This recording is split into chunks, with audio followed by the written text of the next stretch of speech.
truly African.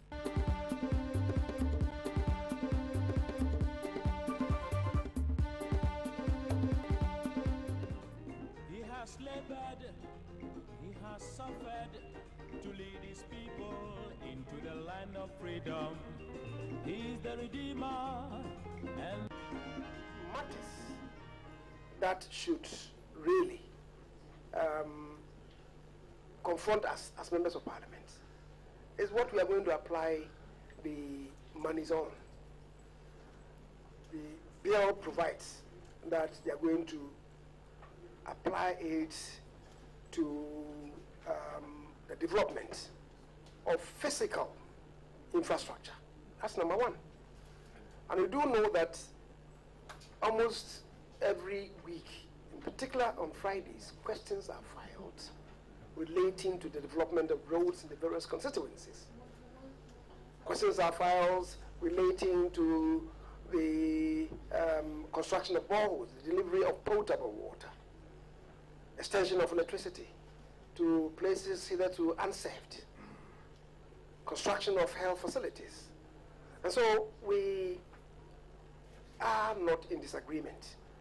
I'm not sure that any MP would disagree that we should apply this money, the monies that would ensue from the E-levy, to the construction of physical infrastructure, also digital infrastructure, and tackling high unemployment in the country.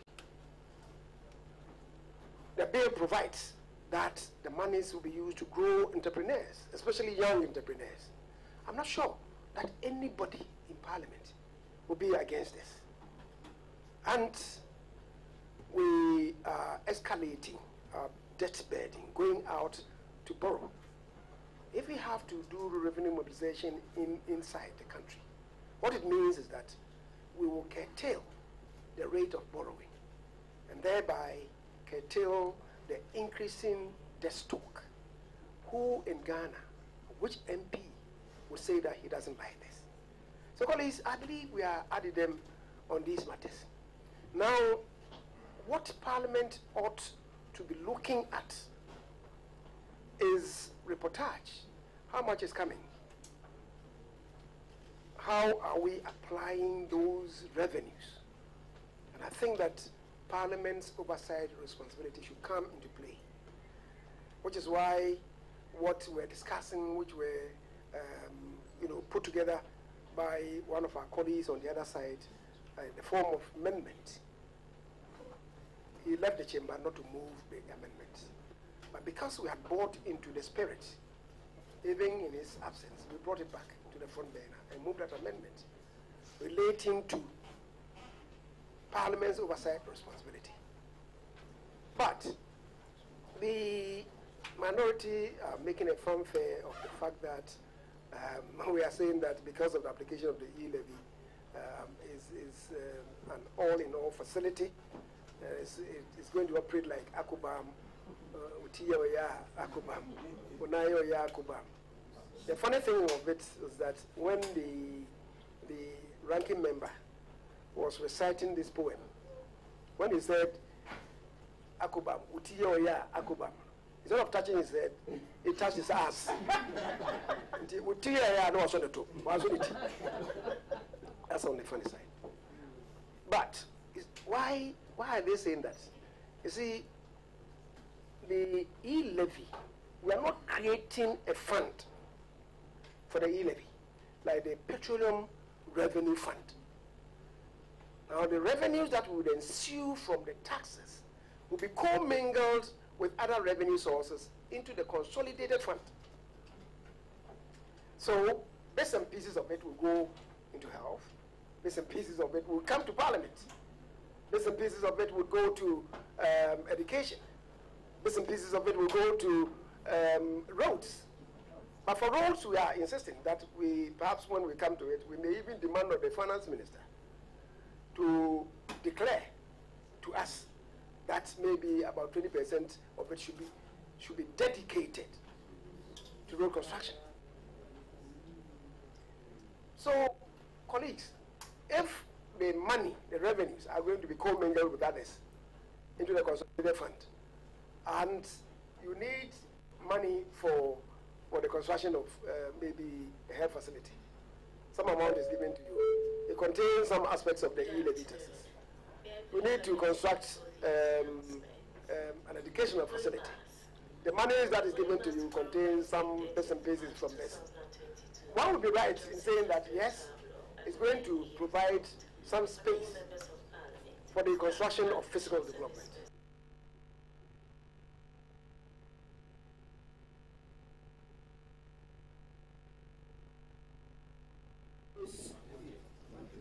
I'm using 137 because conspicuously, everybody in the world and Ghana know the Honorable Adjoa Safo was not present, and therefore you had 137. Additionally, we know that there was an ambulance within the presence of Parliament, but the person who is purported to have been in the ambulance was not present in the chamber for purpose of exercising a vote. Therefore, every decision that they took with 136 flies as a sin against the ruling of the Supreme Court.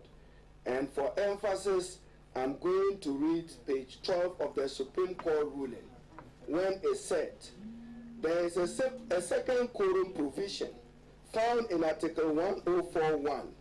This provision applies specifically and exclusively to voting to determine a matter in Parliament. Article 1041 provides as follows. I'm quoting the ruling. Except as otherwise provided in this Constitution, matters in Parliament shall be determined by the votes of majority of members present and voting with at least half of all the members of Parliament present. During second reading, you did not have half of members of Parliament present. During the consideration stage, you did not have half of members of Parliament present. Per the Supreme Court ruling. And during the third reading, you did not have, during third reading, you did not have half of the members of Parliament, more than half of the members of Parliament present and voting. Therefore, those of you who are celebrating with them, that E-levy, he has labored, he has suffered to lead his people into the land of freedom. He is the Redeemer and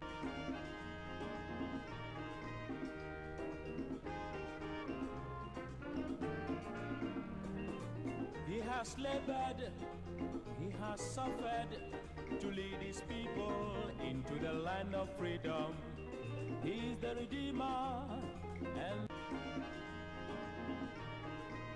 Thank you very much for joining us on the mother of all talk shows, Alhaji and Alhaji, live on Pan-African television. It's a Saturday morning. It's always a pleasure to come your way every morning. Thank you to our affiliate stations across the country. A big thank you to all of you, especially to Ahunto 92.3 FM here in the Greater Accra region. A big thank you to Volta One TV in Ho. My name is Sena, Nombo, and it's a pleasure to come your way with another edition of the show. This week has been quite an interesting one. We've had a State of the Nation's address. But before that, it was an interesting Tuesday. And I think I struggled to find a word to describe how I felt after what transpired in Parliament. Now, Alhaji Sena provided a word, an anticlimax. That was how it felt like. Because in the end, the minority staged the walkout, the majority passed the bill. In fact, at some point in time, I was even hoping that the speaker would for the first time act like Joe Wise. Because you knew that if Joe Wise was in that seat and the minority was sitting there, they would count them, every one of them to be sure. But it didn't happen, so the bill was passed. And then the president subsequently assented to it. So the E-levy has been passed. It was addressed in the State of the Nation's address among several other issues, including even the qualification of the Black Star. So we'll start the discussion with the State of the Nation's address, and then we'll take you to Parliament. What transpired in Parliament in terms of the E-levy and then we'll end with the qualification of the Black Stars to the World Cup. A big thank you for joining us once again. And let me introduce my panel for today. Joining me this morning, of course, is Mr. Kwesi Prajna, who is managing editor of the Inside newspaper. A big thank you to Beatrice, and who will join us for the first time. Thank you to Beatrice and lawyer Beatrice and the Inside newspaper for 2 well, he's General Secretary of the Socialist Movement of Ghana. I think that alone is a big title. His name alone is enough. It's enough. And sitting very close to me is Alhaji Alasan Suhini, who is member of Parliament for Tamale North. We'll take a short break. When we come back, we'll start the discussion. Stick and stay with us.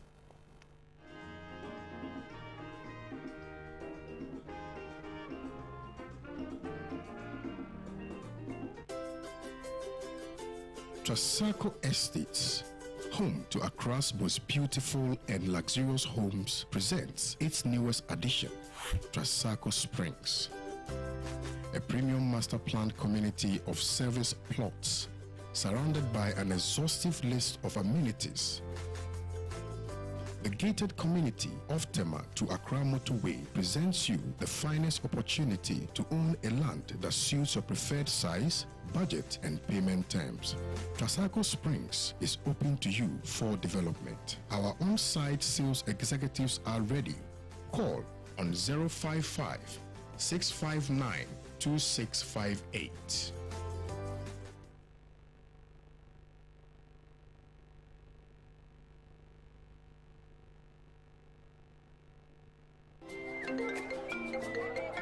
Hello, information. But ask. Me, I have still not got the money for that list of expensive building materials you sent to me. The price of the iron rods have been increased too much, had I?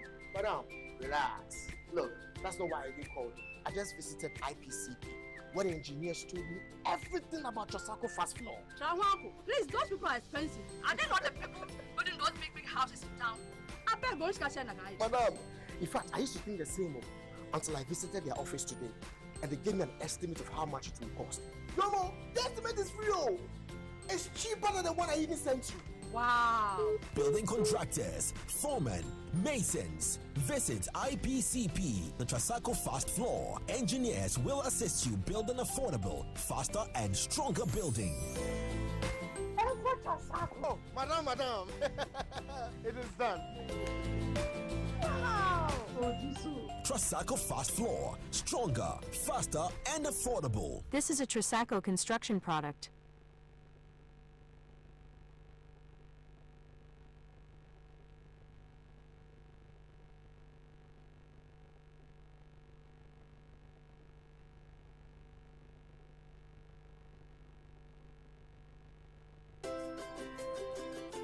Trasacco Estates, home to Accra's most beautiful and luxurious homes, presents its newest addition, Trasacco Springs, a premium master planned community of service plots surrounded by an exhaustive list of amenities. The gated community of Tema to Accra Motorway presents you the finest opportunity to own a land that suits your preferred size, budget, and payment terms. Trasacco Springs is open to you for development. Our on-site sales executives are ready. Call on 055 659 2658.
General Suleiman, was assassinated in Iraq. What do you think has been the consequences of that assassination? That assassination changed the destiny of our region. Trump administration did a very ugly crime. Trump administration covertly assassinated Iran's top general, the peacemaking general of Iran, who was the hero against Daesh, who was the hero of defeating ISIS in the Levant. And Trump administration hugely served these ISIS and Daesh and these extremists by this cowardly assassination. Iran decided to show to the United States that the time of hit and run has passed. We do not stop our endeavor until we bring all those who made this crime to the justice. Unfortunately, Biden administration is putting a lot of energy and time to protect the legacy of Trump, not to actually make a new legacy that the international community deserves to have. What is your assessment of the situation in Palestine? The root cause of many problems in our region is the occupation of Palestine by the Israeli regime.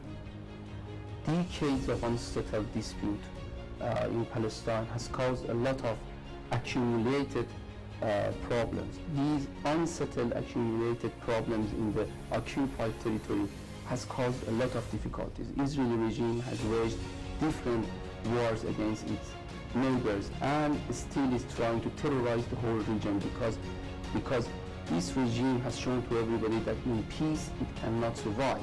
The Trump administration decided to give Jerusalem al-Quds to Israel as a gift. Trump decided many things as a rogue regime in Washington. Nobody on earth has any right to give Masjid al-Aqsa to the Israeli regime. The solution to this problem is a referendum, a democratic solution that Iran has proposed. Who gives right to the United States to sanction other countries and other people and target ordinary people? And do not forget, when we say sanctions, it's not just a war. It is a war. It is economic terrorism against the ordinary people, because the most vulnerable, the most weakest, are those who first will be targeted by these sort of sanctions. Washington has no right to put sanctions because they do not like Iran and the Iranian political system, or they do not like parts of Lebanese government or Lebanese society. This is cruel. This is wrong, and we have decided to have resilient partnership with our friends.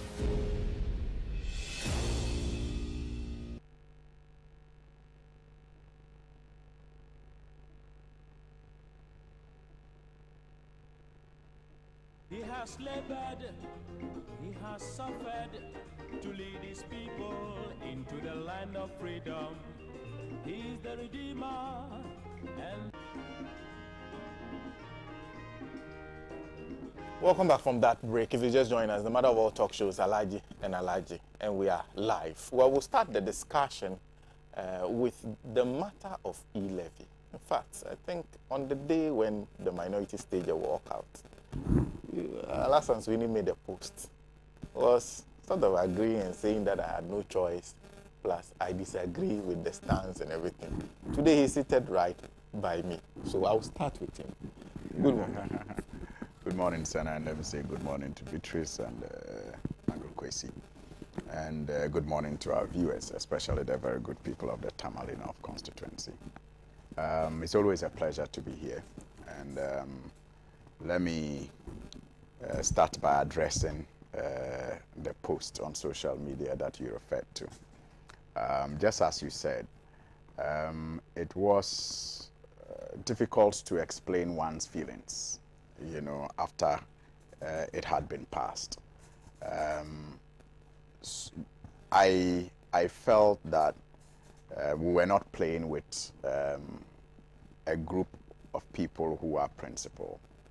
And I didn't also think that we needed to gamble with institutions that we do not have control over. Azuma Nelson used to say that when you are going abroad to engage in a boxing bout, you go with your own referee in your hand, in your pocket.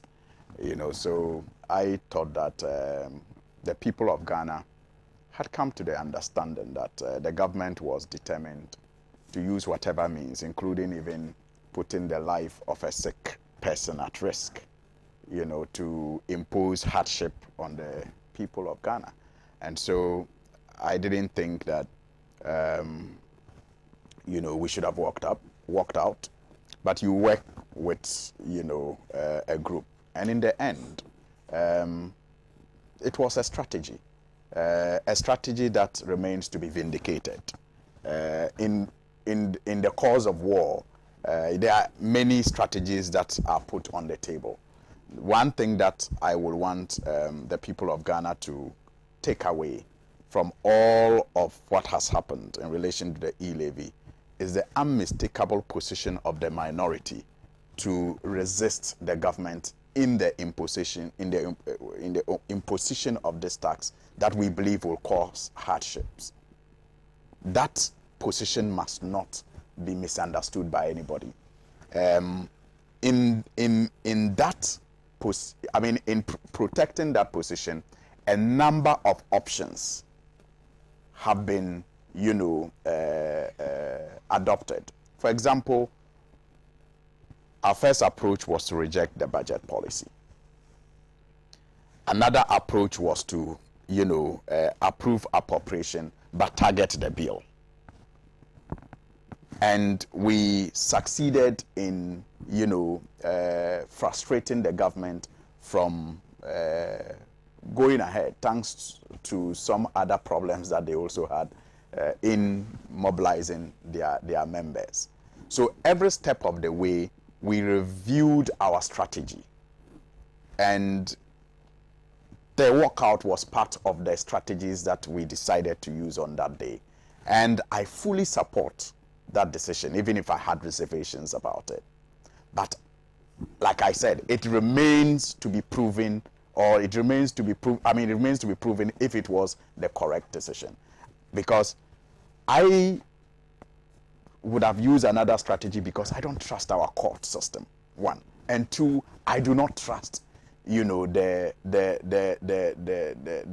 majority side. Because any group that was a principal group, when we walked out, would have considered other business other than the E-levy.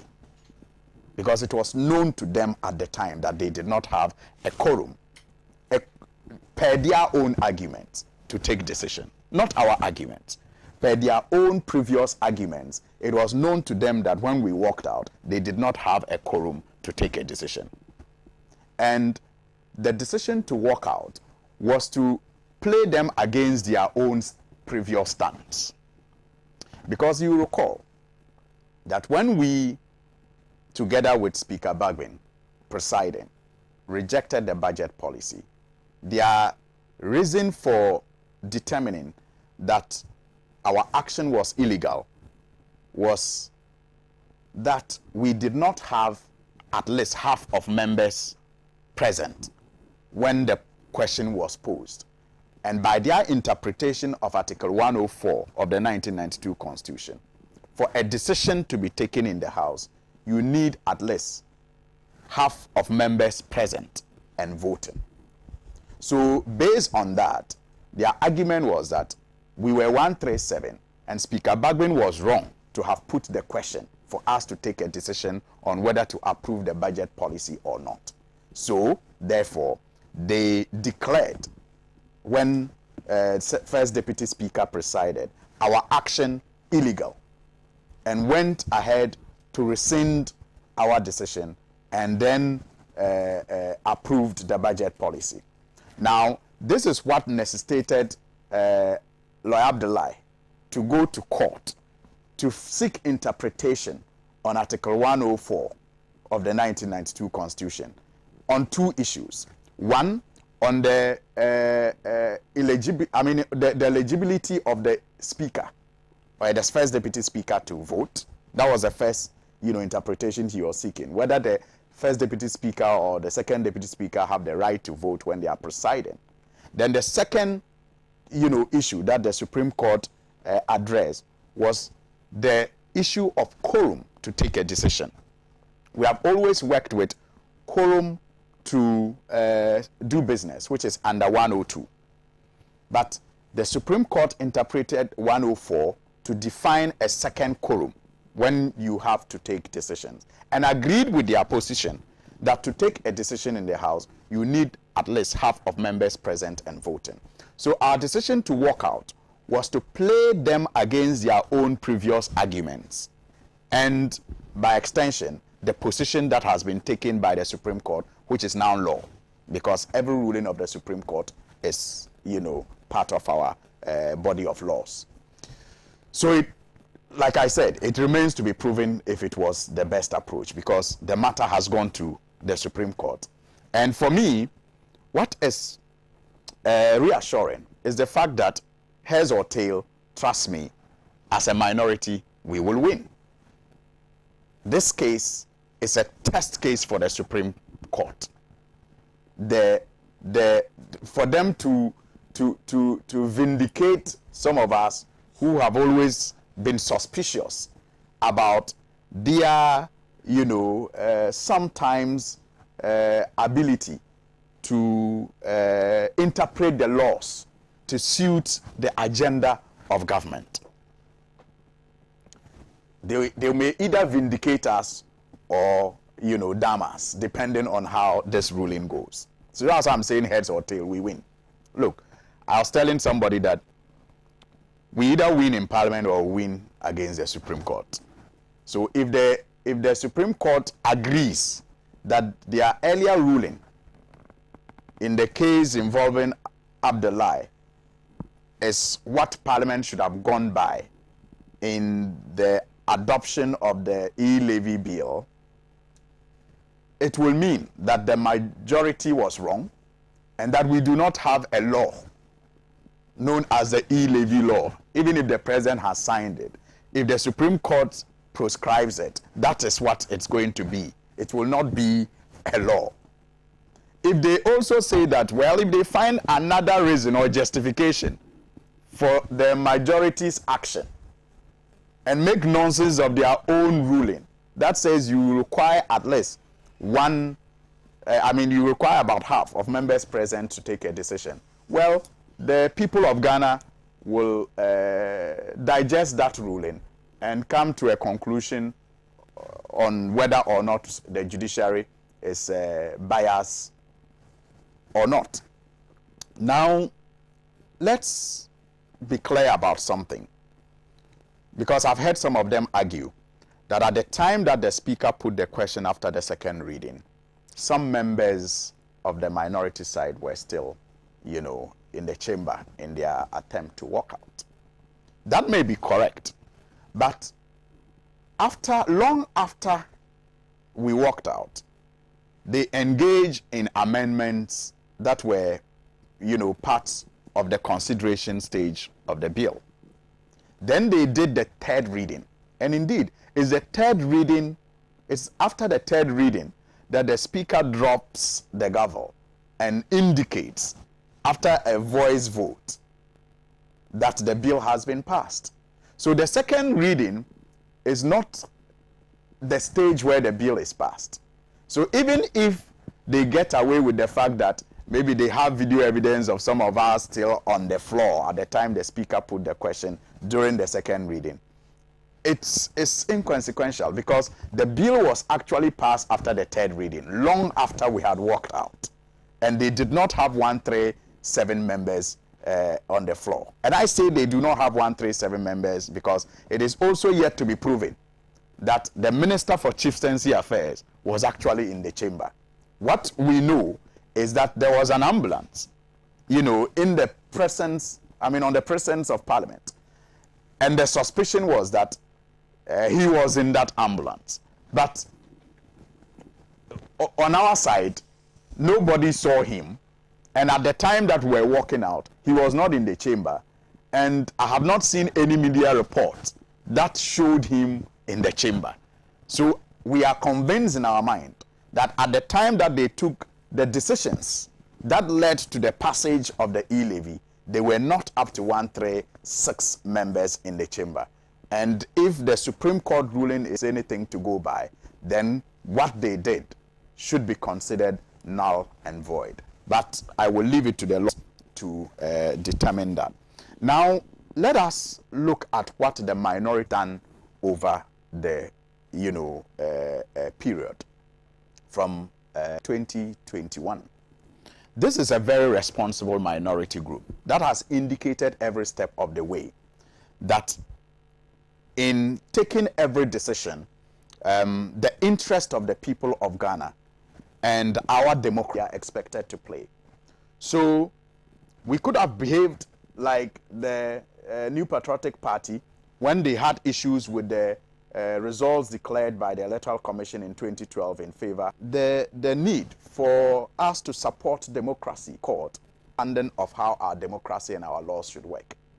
Because clearly the Constitution says that even if the president, and I think it is the best attitude, because like the story in the Bible involving the determination of who owns the baby when the two women came before King Solomon, the mother, the true mother of the child, could not watch on for the baby to be cut into two. And that is the same way the NDC feels about our democracy. Because the Fourth Republic is our baby. And so everything that we have to do, every sacrifice that we have to make, sometimes it can be painful, especially considering the attitude of the opposition. We have to do it so that we can keep this baby alive, because our founder signed, this 1992 Constitution, we are told, with his blood. And so it is for us to protect it. In protecting it, we will at every stage, remind ourselves the need not to lose ourselves in the process. So we helped to establish a government. That year a budget was passed. We didn't have a problem with it, especially coming from COVID. We all thought that there was a need. We did not antagonize the government over these levies because we understood that they had mismanaged. I mean, COVID, yes, had brought, in its wake, some effects on the economy, but it had been made worse by government's mismanagement. But we decided that there was a need to still give the government a second chance to see if they can recover and make amends and, bring back the economy. And so we allowed those levies, the sanitation, the COVID levy and others. We did not split heads over, those levies. We supported the government to passage. Was still the order of the day. And this was leading to untold hardships on the people of Ghana. And so for the government to come back, a budget, measure was going to suffer. So every step of